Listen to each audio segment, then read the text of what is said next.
बालोद जिला मुख्यालय में सरयू प्रसाद अग्रवाल स्टेडियम में आज से वन रक्षक पद के लिए भर्ती प्रक्रिया प्रारंभ हुई।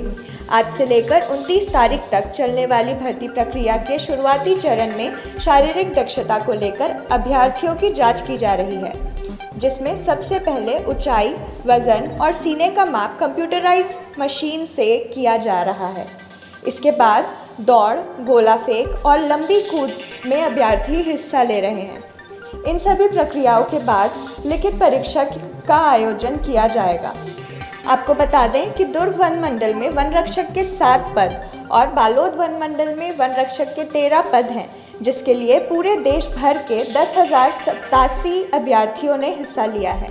उप चयन प्रक्रिया में सुबह से लेकर वन मंडल अधिकारी सहित वन विभाग की पूरी टीम मौजूद है।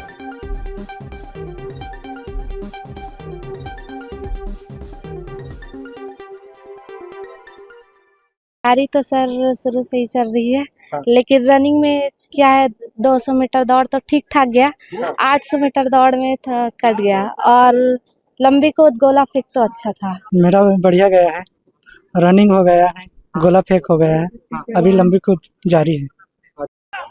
ये यहाँ बालोद वन मंडल और दुर्ग वन मंडल के लिए कुल 20 रिक्त पद हैं, जिसके विरुद्ध में भर्ती की कार्यवाही जारी है।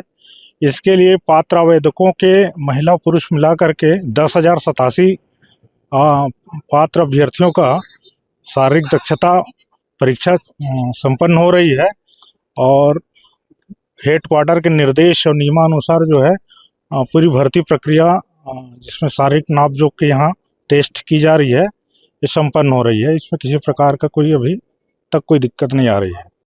Bureau report, news plus 21।